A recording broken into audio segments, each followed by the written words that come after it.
Compte rendu de la 40e réunion du Conseil de ministres. Le président de la République, chef de l'État, Félix Antoine Tshisekedi Tshilombo, a présidé ce vendredi 18 avril 2025 à Lubumbashi la 40e réunion ordinaire du Conseil de ministres. 5 points étaient inscrits à l'ordre du jour, à savoir 1. Communication du président de la République. 2. Points d'information. 3. Approbation d'un relevé des décisions de Conseil de ministres. 4. Examen et adoption de dossiers. 5. Enfin, examen et adoption de textes. La communication du président de la République a porté sur 3 points principaux, à savoir 1. De la 37e session du Conseil national du travail. Le président de la République a commencé par saluer solennellement la tenue de la 37e session ordinaire du Conseil national du travail, dont les travaux préparatoires débutés le 8 avril 2025 ont été déjà clôturés pour laisser place aux travaux proprement dits qui se dérouleront du 21 au 24 avril 2025. Ces cadres tripartites réunissant le gouvernement, les représentants des travailleurs et ceux des employeurs demeure l'une des expressions les plus vivantes de notre démocratie sociale. Il constitue un espace privilégié pour bâtir ensemble des solutions durables aux défis de notre temps. À ces sujets, le président de la République a insisté pour que ce conseil soit bien plus qu'un rendez-vous institutionnel. Il doit être un moment d'écoute sincère, des propositions audacieuses et d'engagement ferme. Les attentes de nos concitoyens sont immenses et à juste titre, nous devons y répondre avec clarté, courage et détermination, a-t-il martelé. Revenant sur les attentes, le président de la République a précisé que cette session doit déboucher sur des mesures concrètes, réalistes et applicables, notamment pour renforcer le pouvoir d'achat des travailleurs et travailleuses, garantir leur dignité, encadrer de manière équitable et responsable l'emploi des étrangers et consolider notre système de protection sociale dans un esprit de justice et de solidarité ainsi que d'équité. En ce qui concerne l'augmentation du SMIC, celle-ci devrait avant tout bénéficier aux travailleurs les plus vulnérables dont les revenus actuels ne permettent pas de couvrir les besoins essentiels, car ce sont eux qui subissent les plus durement les effets de la précarité et pour qui cette mesure représenterait un véritable levier de dignité et de justice sociale. Le président de la République a rappelé que l'emploi demeure le socle prioritaire de son mandat. Il est la clé de voûte de la paix sociale, les moteurs du développement durable et les garants d'une justice intergénérationnelle véritable. Offrir un avenir à notre jeunesse, soutenir nos familles et dynamiser notre économie passe par un accès équitable à un emploi digne et productif. L'histoire devra retenir que nous avons su, dans un moment décisif, faire le choix du dialogue, de la justice sociale et de l'action. Dès ce qui précède, le président de la République en a appelé à la mobilisation de tous. Il a invité chaque membre du gouvernement à suivre avec la plus grande attention les travaux en cours, à appuyer les dynamiques positives qui en émergeront et à veiller à leur mise en œuvre effective dans un esprit de cohésion gouvernementale, d'obligation des résultats et de respect du principe d'égalité des chances. Par ailleurs, il a engagé la Première ministre à s'assurer que le prochain SMIC à mettre en place puisse être adapté aux réalités du marché et qu'il prenne en compte les besoins vitaux réels des travailleurs afin de faciliter le renforcement de leur pouvoir d'achat.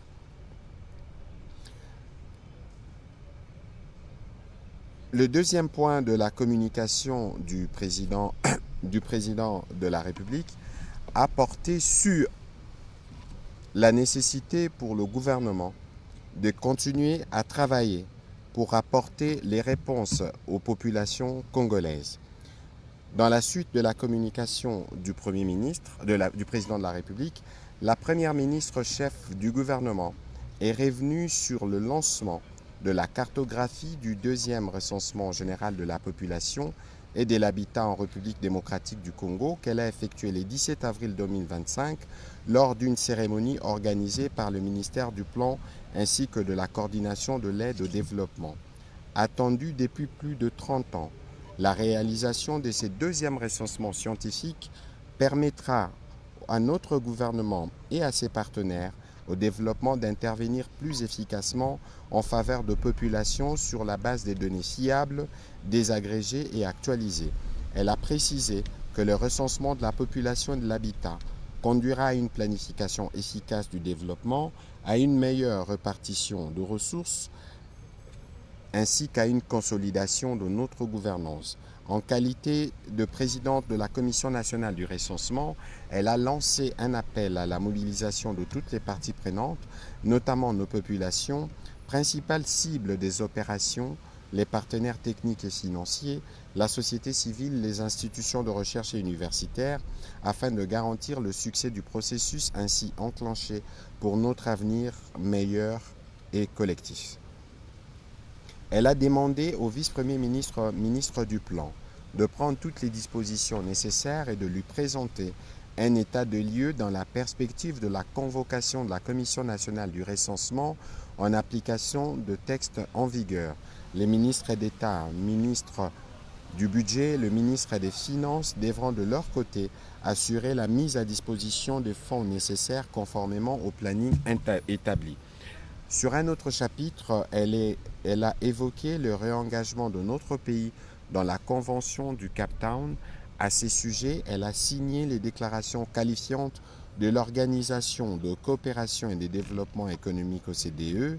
Ces déclarations qualifiantes seront déposées bientôt à l'Institut international pour l'unification du droit privé de Rome pour harmoniser le droit de notre pays.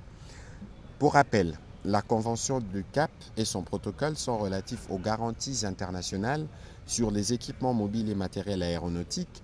Elle permettra à notre gouvernement de résoudre les problèmes des désenclavements et développer les secteurs du transport ainsi que les secteurs spatial, minier, de l'agriculture, de la construction avec plusieurs avantages pour notre pays. À ce jour, les protocoles aéronautiques ont connu de progrès avec la mise en place d'une équipe appelée Canal de communication en collaboration avec le vice-premier ministre, ministre de Transport.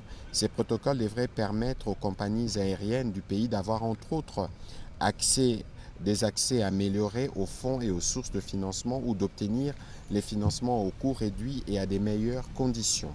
Pour une meilleure adhésion inhérente aux clauses de la Convention, la Première ministre a demandé au ministre des secteurs non encore couverts de prendre toutes les dispositions nécessaires pour s'y conformer, notamment le ministre d'État de l'Agriculture et Sécurité alimentaire et des infrastructures et travaux publics, ainsi que le ministre de Mines. Un comité sera mis en place et se chargera de la mise en œuvre du suivi de l'application de la dite convention. Au chapitre de points d'information, le vice-premier ministre, ministre de l'Intérieur, a commencé par donner l'état d'esprit de la population qui a été marqué à la lumière de la notification officielle de la désignation du président togolais Faure Gnassingbé par le président de la Commission de l'Union africaine comme nouveau médiateur dans la crise entre la République démocratique du Congo et le Rwanda en remplacement du président angolais João Lourenço. Au plan politique, il a mis en ordre les séjours du chef de l'État à Lubumbashi pour une mission de travail. Passant en revue la situation sécuritaire du Haut-Katanga, qui est globalement calme, le vice-premier ministre a fait mention de l'activisme de Mai Mai Bakata Katanga et Fakat dans les territoires de Pweto Mitwaba et Kasenga. Des instructions ont été données pour y mettre fin. Revenons sur les dégâts de pluie diluvienne du 4 au 7 avril 2025 et qui ont causé d'importants dégâts humains et matériels dans les provinces de Kinshasa, Chopo, Sud Kivu, Tanganyika, Congo central. Une cellule de crise a été constituée. Elle s'est réunie d'abord autour de la Première ministre le 14 avril 2025, ensuite autour du président de la République le 15 avril pour une évaluation globale de la situation et l'identification des actions urgentes à entreprendre. Il a été ainsi constaté que la crise est aggravée par des pratiques inappropriées, occupations désorganisées, installations en zones non édificantes, dépôts sauvages des déchets, absence de drainage, etc. et par une urbanisation désordonnée héritée des longues années. Les décisions qui ont été prises concernent notamment et de manière non exhaustive la mise en œuvre rapide du plan opérationnel de gestion de catastrophes, les curages des rivières, collecteurs et caniveaux, les désengagements des points de confluence entre les rivières et les fleuves Congo, les dragages du fleuve Congo, les dégagements du boulevard du 30 juin et du boulevard Triomphal, les redimensionnements de la traversée de l'avenue Kassavou vers Pankabu, la libération de l'emprise de la rivière Funa entre les avenues Kassavou et Gombari, la démolition des constructions sur les berges de la rivière Funa, la construction de berges notamment sur l'avenue Kassavou-Bokassa, la constitution d'un stock stratégique des médicaments et des matériels repartis par province selon le besoin, la prise en charge sanitaire gratuite pour les victimes de catastrophes, la cartographie des infrastructures sanitaires mobilisables en cas de crise, l'aménagement des sites d'hébergement permanents,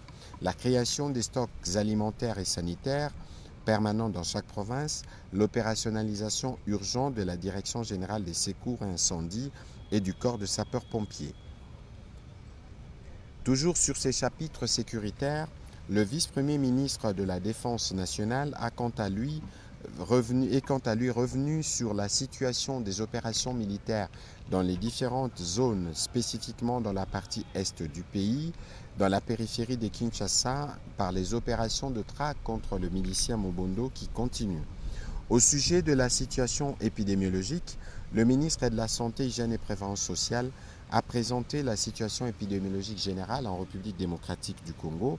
Par rapport à la semaine précédente, la tendance du Mpox à la 14e semaine est marquée par une diminution de cas suspects passant de 2099 à 1453. Cette tendance à la baisse est observée depuis 3 semaines.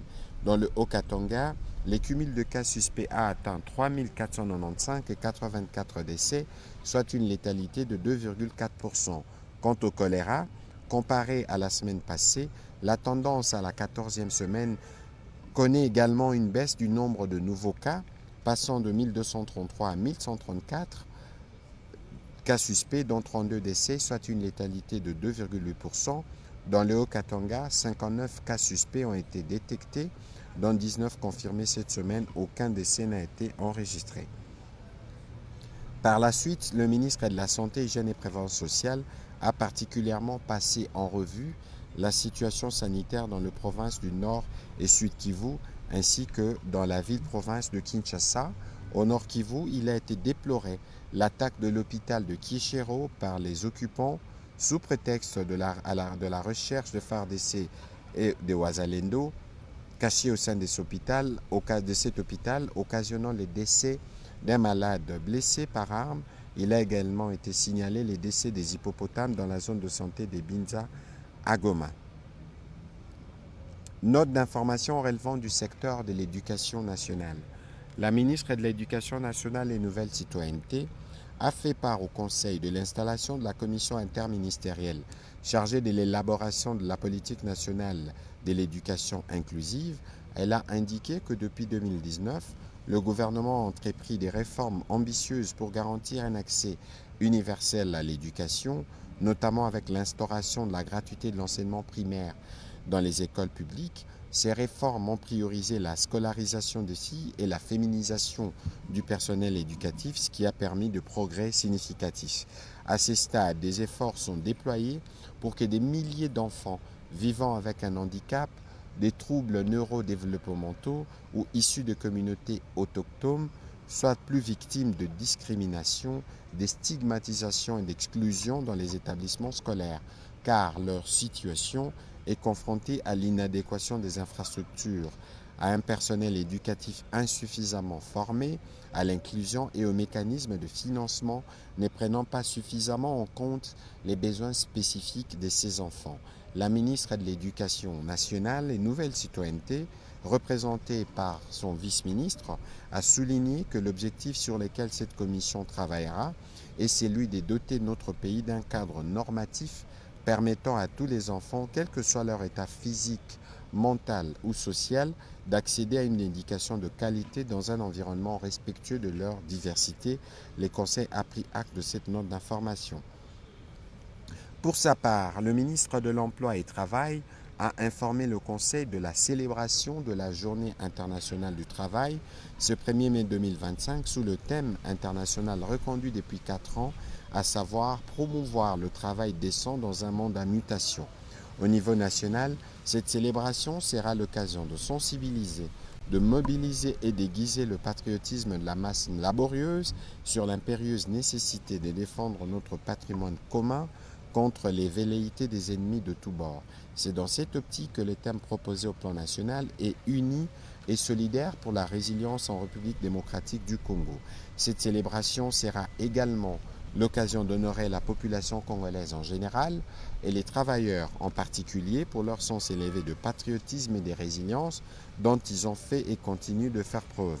Ainsi, au-delà des allocutions traditionnelles liées à cet événement, celui-ci connaîtra une particulière à travers les activités d'éveil patriotique et d'émulation qui sera désormais pérennisée, à savoir la décoration via les médailles de mérite civique, conformément à l'ordonnance y afférent portant création du médaille de mérite civique pour tous les travailleurs qui l'auront mérité.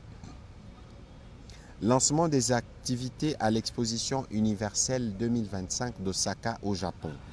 Le ministre du Commerce extérieur a informé le Conseil du lancement des activités de l'Expo universelle 2025 d'Osaka au Japon, où la République démocratique du Congo exposera sous le thème inspiré de vie, connaître de vie et sauver de vie.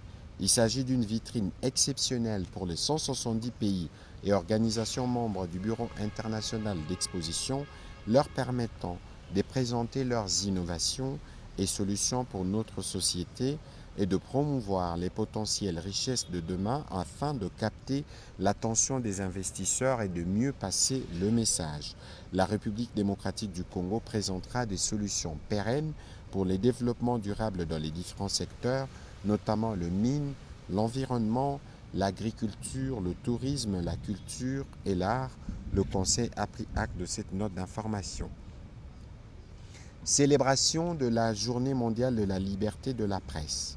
Le ministre de la Communication et des Médias a pour sa part présenté la note d'information consacrée à la célébration de la Journée internationale de la liberté de la presse le 3 mai prochain sous le thème « Informer dans un monde complexe, l'impact de l'intelligence artificielle sur la liberté de la presse et des médias ». Dans ce cadre, il est prévu la tenue d'un forum national sous le thème « Le journaliste congolais face au défi de l'intelligence artificielle, information et désinformation en ce temps d'agression rwandaise ». Ce forum permettra aux participants d'échanger sur les défis actuels du secteur des médias et leur rôle dans la consolidation démocratique. En effet, malgré les avancées notables enregistrées par notre pays, la liberté de presse est actuellement fragilisée, notamment par les cas de violation dans les zones sous occupation et la désinformation.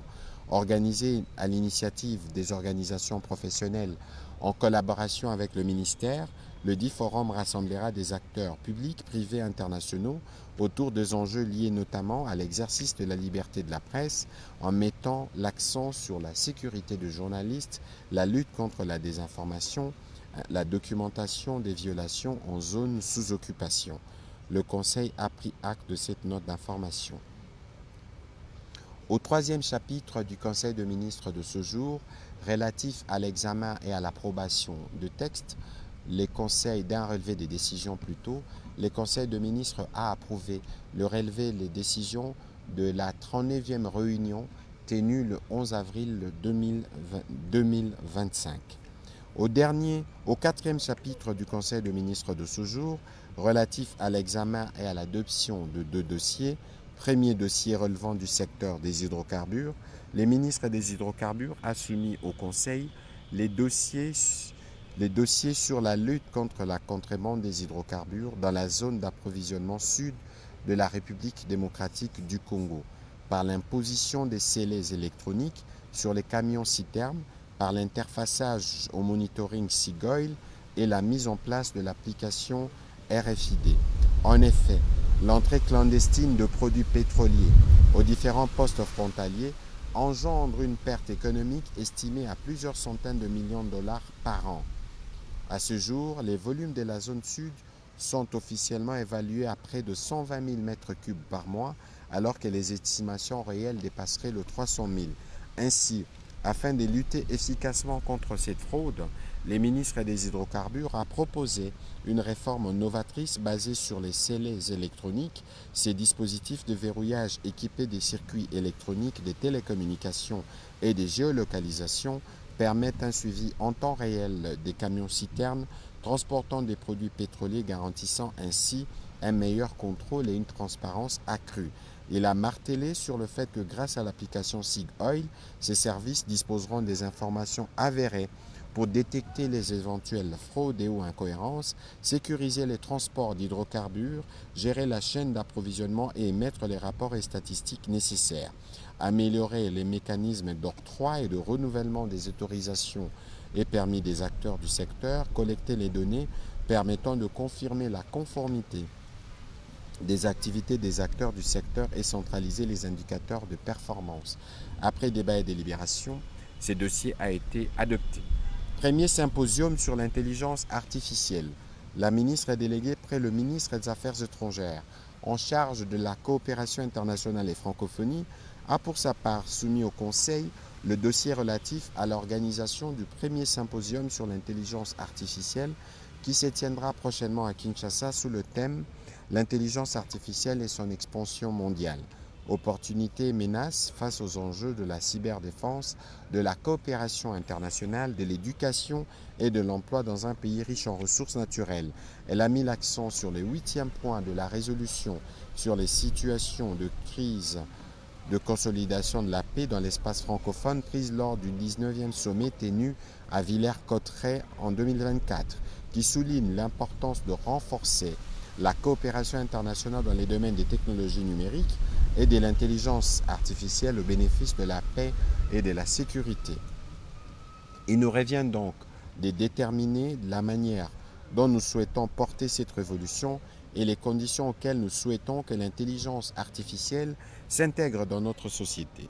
D'où la nécessité de réfléchir ensemble avec les partenaires de tous les horizons à une approche commune pour une intelligence artificielle responsable et éthique dans tous ses aspects, notamment la gouvernance, la réglementation, la sécurité, l'accès à la technologie ainsi que les opportunités économiques. Ce symposium s'étalera sur 4 jours avec plusieurs panels abordant une quinzaine de sous-thèmes. Les travaux techniques préparatoires prévoient la participation de parties prenantes pour peaufiner les termes des références et évaluer un budget. Le rapport final sera soumis à qui de droit pour disposition. Après débat et délibération, le Conseil a adopté ces dossiers. Au chapitre de l'examen et adoption des textes. Des projets de textes relevant du secteur de la justice. Le ministre d'État, ministre de la Justice et garde-sceaux, a soumis au Conseil pour examen et délibération 2 projets de loi. Le premier portant modalité d'application de l'état d'urgence et de l'état de siège en République démocratique du Congo. Ce projet vise à combler l'absence du cadre institutionnel approprié, rendant ainsi difficile, complexe et parfois inefficace la gestion de l'état d'urgence et l'état de siège dans notre pays.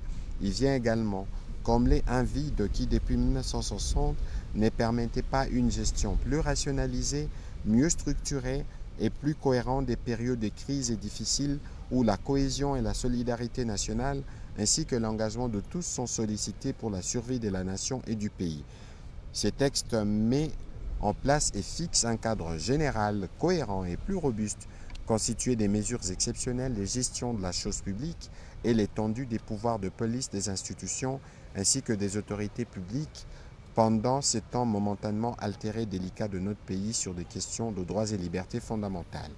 Le deuxième projet de texte portait sur la création, l'organisation et les fonctionnements et compétences du tribunal pénal économique et financier et du parquet national économique et financier y rattaché. Ces textes visent à renforcer la collaboration institutionnelle entre les structures spécialisées d'enquête d'ordre financier et économique, d'instruction et celles de jugement, ce qui permet à notre pays de franchir une étape décisive vers une justice plus crédible, plus technique et plus efficace au service de notre peuple, portant un nouveau regard sur notre système judiciaire de répression de la criminalité économique et financière d'envergure. Ce projet de loi contient des corrections structurelles et procédurales utiles aux procédures classiques des répressions. Il s'agit, dans la continuité des engagements de la République dans le cadre du programme de réforme de la justice, du programme de gouvernance ainsi que des accords conclus avec les institutions financières internationales en matière de transparence, de lutte contre la corruption et de gestion rigoureuse des ressources publiques. Après débat et délibération, le Conseil a adopté ces textes. Projet de loi relevant du secteur des finances. Le ministre des Finances a soumis au Conseil pour examen et approbation les projets de loi portant organisation et fonctionnement de marchés boursiers en République démocratique du Congo.